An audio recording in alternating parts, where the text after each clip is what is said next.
Hi, I'm Katie. I lead the data team at GlossGenius, which, for those of you who are not familiar with GlossGenius, is an all-in-one app for people who run beauty salons as independent owner-operators. Does booking, payments, helps them build their business. Very helpful in the year of 2023. And I also had an extensive intro, but I lead the business analytics team at GlossGenius. It's a privilege to be with you all here today to tell the founding story of the business review program at our company. Now, I know this topic sounds boring. Poorly done, these meetings candidly can be very boring, but ours, in fact, has been described by meeting participants as spicy, as well as, quote, highly productive. I personally have described at least one meeting as excruciating in a conversation with our CFO. But nonetheless, these meetings are a forum for data on one of the biggest stages in a business context. And they tie back to the work that most people in a data role do, albeit to different degrees of separation. Ours has also up-leveled the quality of discussion on data at the company on the whole and influence our key decision makers in very meaningful ways. Before I jump in any further, sorry, is my microphone working okay? Cool. I can also yell. Quick high-level agenda of what we're going to cover today. So we're going to start from the beginning, talk about the impetus for the meeting launch, as well as the motivations for the various parties involved in it. Break down the steps we took leading up to launch, as well as the thought process behind them, and our choice of approach. Talk about how it actually went, the good, the bad, the unexpected, and the things that we learned from the meeting's inaugural chapter, how it's evolved since inception, where we want to take it next, and finally we'll wrap up with some high-level takeaways from our experience on the whole.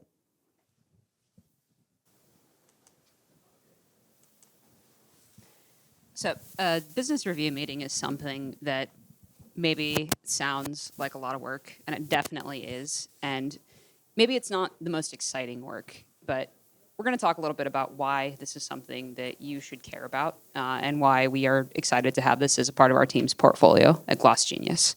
And point number one, the iceberg metaphor is perhaps a bit overtaxed in the analytics space, but I think it's an apt one for helping people understand what data teams do and really where data comes from. It is shocking to me how many people have no idea where data comes from before they see it in a dashboard or in a slide deck or in a doc. A business review meeting is a really good place for the data team to start explaining what goes into the work that you do. A lot of times people only see what an analyst does, but it's a great opportunity to highlight and give credit to analytics engineers and data engineers who maybe don't get the limelight or the exposure, and just generally build an understanding for people at the company of what the team does, how it works, and why it's important. Another very valuable thing about a business review meeting is you get undivided exec team attention. Robert's talk earlier in this track actually talked about how one of the best ways to be impactful as an analyst is to report into your C-suite. And sometimes you can't do that. It's already done and decided. And if you can't, a business review meeting is the next best thing. It's time that you can spend showing the executive team what your team does, helping them understand what's important about the business as told through metrics.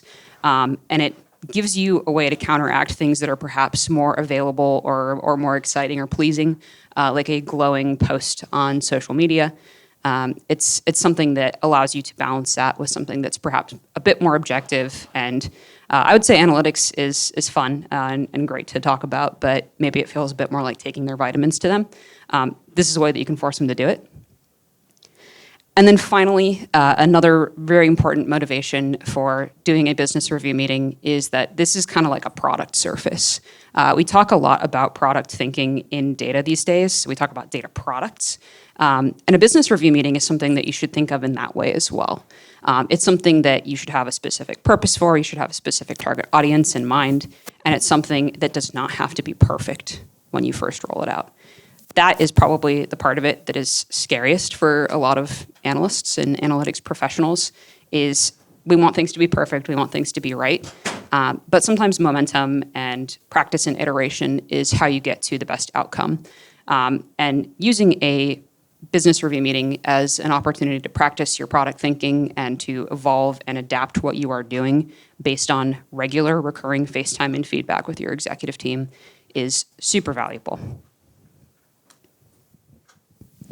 But where do you start? So business reviews aren't new. They're actually fairly ubiquitous. Amazon's is probably the most famous within the data world. Famously has hundreds of charts and tables presented as slide decks, a team of 80 plus people working on it. But while there's a lot of discourse about the ideal end state, there's far less in the way of sort of how you actually get to that point, particularly in a startup setting with a small, scrappy data team who is strapped for time and resources. So we're here to offer an anecdote. The origin of our business review meeting was probably October last year. I had been at GlossGenius for about 2 months, and my boss came to me and said, "Katie, we need a business review meeting, and it needs to be weekly." My initial reaction was, weekly seems like a lot. These are a ton of work. I don't know if we can do that. And he was like, "No, it needs to be weekly." And I was like, "Okay, well, can we start doing it in Q1? There's a lot of other stuff we need to do first to prepare and make sure that this is actually good." And he was like, "No, we need to do it now." So I had to sit down and think about how we would actually do this in a scalable fashion, especially if we had to do it on a weekly cadence. And I came up with an initial recipe. There were kind of 3 main things that I thought were very important for us to pin down before we did this. One was the goal.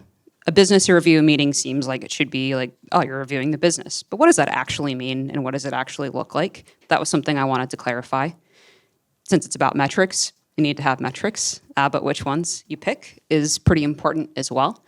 And then finally, a pretty strong belief I had going in was that this meeting needed to be based around a document rather than a slide deck or something else. A document is a format that is perhaps more familiar to an executive who is used to reading and commenting and emailing and that sort of thing, rather than wading into your data tools. And it's better than a slide deck because it allows for comments to exist in line and be a bit more interactive. We also wanted there to be something that came before the meeting so people would come in prepared, ideally, although that didn't always happen in practice. In terms of setting our expectations on the goal, I wrote out an actual document in the spirit of promoting documents, where I talked about what I expected from everyone involved. The first thing was an expected time commitment. I wanted people to be very clear on the fact that they were going to do this once a week for an hour, which is a lot. And also it's more than that because I expected them to read this document in advance. I wanted to be very clear about who would be in this meeting. This is sort of an opportunity for these people to build relationships, build a circle of trust, and know the altitude of discussion that they would be having. So they should all know that going in. I wanted the goal to be discussion specifically. It's very easy for this to seem like, oh, the data team's going to come and tell you what to think about the company or about the metrics. And having it be discussion focused was something that we really, really pushed and continue to push. And then finally, we highlighted our expected outcomes, and as a stylistic flourish, tied them to some of our company values to get in the good graces of the CEO. Learning fast was a really important one. People needed to become familiar with the data. There's a lot of profession to be data-driven and data literate, but this is a great way to really make sure that people are doing that regularly. We wanted people to be more successful. The data team has a very high-level view of everything that's going on at the business, but we don't necessarily have deep context for what everyone else is up to, nor do executives have deep context and view into other departments. So this was a great way for people to share what's happening in their corner of the company with everyone else. And then finally, owning the outcome. This is about accountability. We really wanted goals to be a focus of the meeting and to talk about them regularly. So if something was off track, we would know right away and be able to do something about it. And this is a spoiler, but the company's more successful because of that, because we have been able to identify things like this early because of this meeting. In terms of the metrics, we're a newer data team. You could generously say we've existed for maybe like 8 months. So we didn't have a lot of prefab metrics written up. And in the interest of doing this meeting quickly and doing it weekly, we decided to start with metrics that we already had, knowing that they were not the right set of metrics and that we would change them over time. We started essentially with our investor metrics. The document itself is kind of a Frankenstein of a bunch of Looker screenshots and Google Sheets charts that we've used to give people something concrete to react to and compiled all into one place. And that is how we've begun. And then finally, the pre-read document, we gave people sort of a sample of what it would look like. This is kind of similar to what it looks like today. But the essential ingredients here were it was very clear who was responsible for explaining why the metric was doing things. Having a time series chart so people could actually see trends rather than just see a number. Knowing how things change over time, it's easier said than done. You really need to see the visualization to get a good sense of what it looks like. Goals and quantitative context on them. So each metric was intended to have its actual value today, the goal metric and progress towards it. And finally, we wanted qualitative context on the metrics. There are things that are not immediately obvious from a goal versus actual or a time series chart. Might be something that happened in the company, like a new marketing launch or something like that, that we wanted to be clear so that there was a bit more context on a root cause for a metrics movement.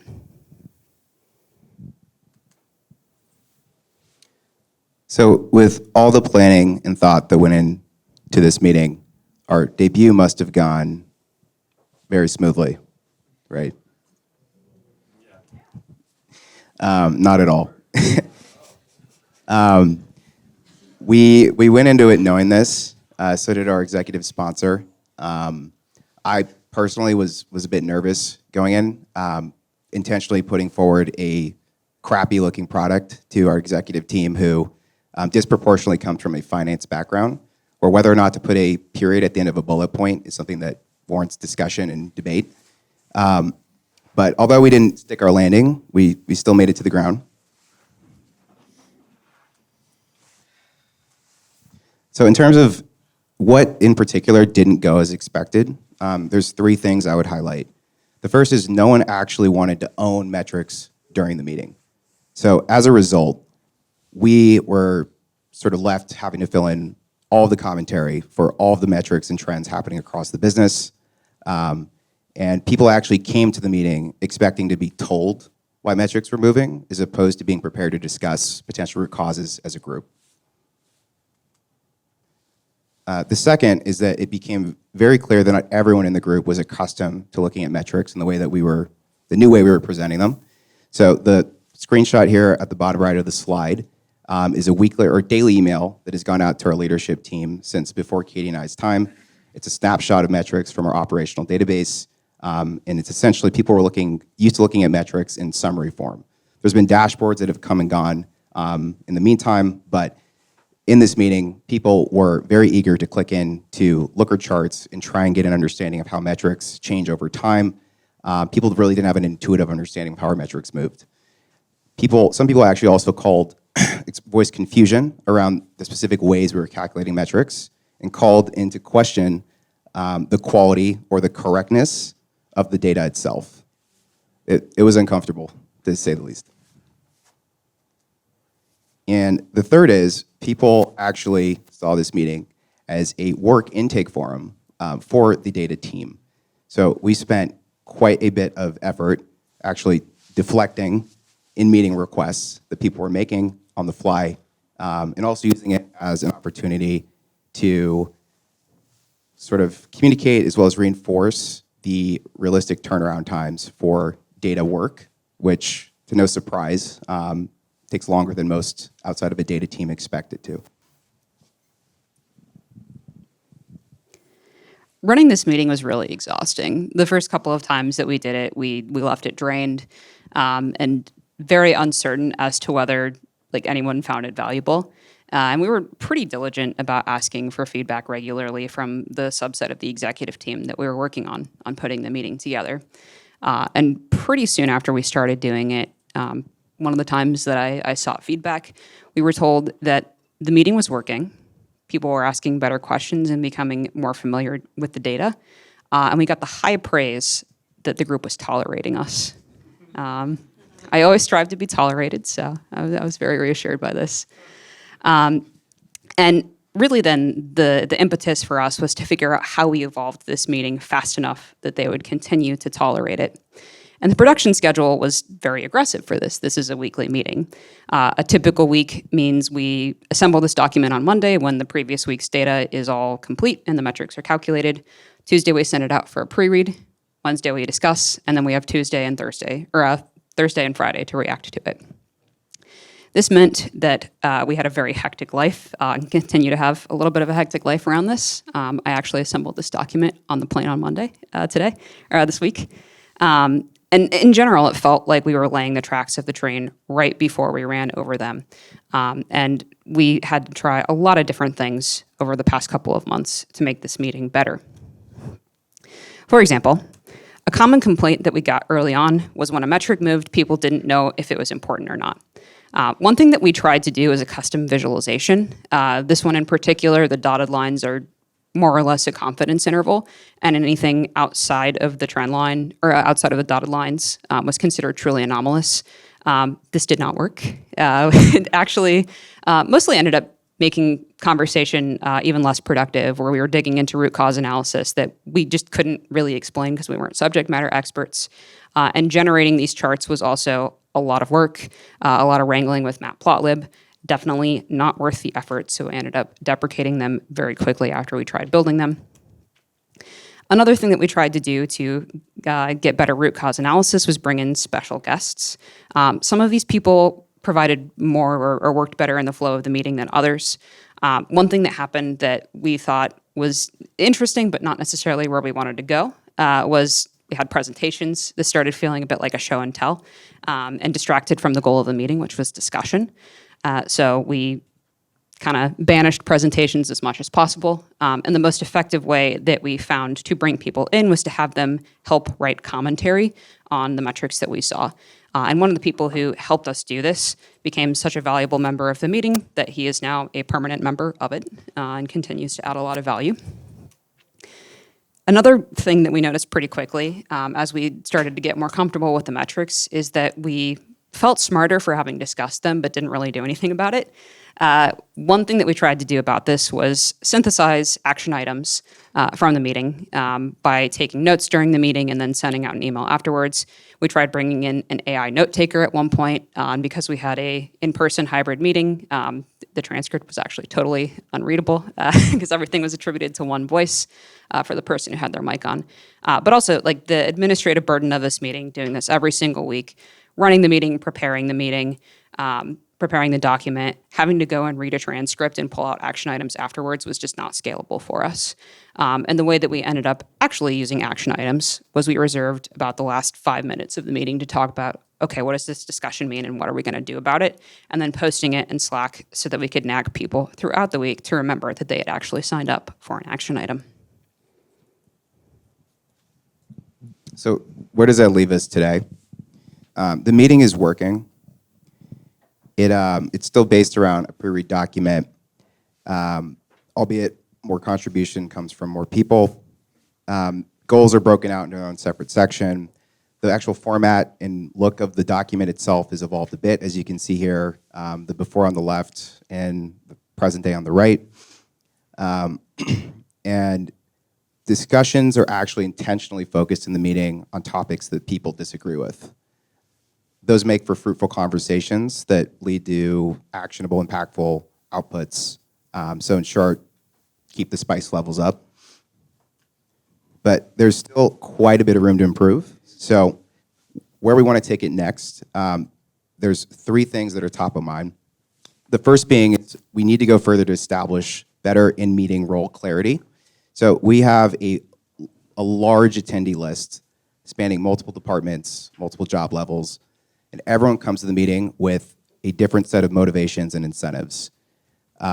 We also have a wide array of personalities in the room, from the brash and loud to the more reticent and reserved. Often those folks have the best context on the metrics we're looking at. So sort of creating a way to allow more people to have their voices heard and ultimately keep us more focused. We see establishing better clarity on roles as a means of doing that. The second is we have a lot of breadth at the moment. We are still lacking in depth, and that depth really needs to come from people who are closest to each of the metrics and what's happening across the business on a day-to-day basis. And the third is just figuring out a more scalable and sustainable way to actually support a weekly cadence. We can't sort of have 2 to 3 business days to turn this around and produce new information and content at the pace that the business wants us to. So figuring out a different structure that allows us to sort of distribute that administrative burden across more folks. The structure that we're going to be moving forward with is something that we are calling rotating spotlights. And the key idea of this is that we have multiple important departments at the company, and once a month they're going to be on stage and have to talk about what's going on there. What we hope this is going to do is, one, put more people in the driver's seat. Right now, because of the personalities involved, there are certain subjects that are just always the topic of the meeting. It's just kind of always about that. That's always the thing that people have follow-up questions about. And by balancing the topics that we speak about, we're going to force people who maybe are quiet but have good domain context on an area of the company that people don't regularly think about. They're naturally going to have to share what they know a lot more. And the people who maybe would be more talkative, more enforcing of their perspective are going to have to listen more, which is something that we think is very valuable. Also, having those people come on stage, or proverbial stage, I suppose, it's going to force their subject matter expertise into the limelight a lot more. This is also something that is allowing us to pull in analysts who are working specifically in those areas to provide more detail and more oversight and more context and help them build the relationship with their stakeholders. The way this is working is analysts essentially are selecting the metrics and picking the initial set of what we talk about with oversight and commentary coming from department leads and executives of different parts of the company to help us all learn more about what's going on in detail from people who are involved in the actual things happening. And finally, if someone only has to talk once a month, they have a lot more incentive to go into detail. These people can think about what they need to say, how the last one went, and actually plan for 4 weeks instead of 2 days what they talk about in the meeting. If you want to build your own business review program at your company, and I encourage you to, it's something that has been extremely impactful for us. The understanding of data and the data team at our company is so much better for it. Watching metrics move together has helped our executive team understand the levers that drive the business so much better and is impacting our company strategy, as well as helping us recognize when a goal is lagging and we can act faster. That's something you can do too. A business review meeting does not have to be super complicated to do, and we're going to talk to you about some advice if you want to do that yourself. One, think through your recipe. The recipe I used is going to work really well, I think, if you do it right. Pick a goal for your meeting. Make sure the participants know what the goal of this meeting is when they participate so they can participate constructively. Start with metrics that you already have. This will have an added bonus of people already being familiar with them, so they won't necessarily have to think about what does that actually even mean? It's less work for you. There's more of a chance that they will understand the metric well at the get-go, and you can always change the metrics that you talk about later. And finally, have some kind of consistent structure for this meeting. I really like pre-read documents. Maybe you don't, but whatever you do, have a consistent structure. The structure means that people will focus more on the content, and it allows you to get to the important discussion and misalignment resolution and everything that you need to do in this meeting by having it be the same every single time. And general advice that you can take with you. One, the best way to ensure that people are familiar with metrics is to make them look at them regularly. As much as everyone professes to be data-driven, a lot of people actually don't use metrics to think about what's happening. A meeting like a metrics meeting is essentially an exercise in group data analysis, and it forces people to learn how to think with data. Two, production value and fancy methods are so much less important than consistency. Whenever we tried to do a complicated or statistical chart, we were really trying to shortcut people building intuition and familiarity with the data, and it was way easier to just get people to look at the document every week and build intuition over time. And finally, these meetings do not need to be perfect. It can feel uncomfortable to show something that feels unfinished to your stakeholders, but it's so much better to get feedback early because you know if you're on the right or wrong track so much sooner, and you can evolve it with them together and build a better product as a result.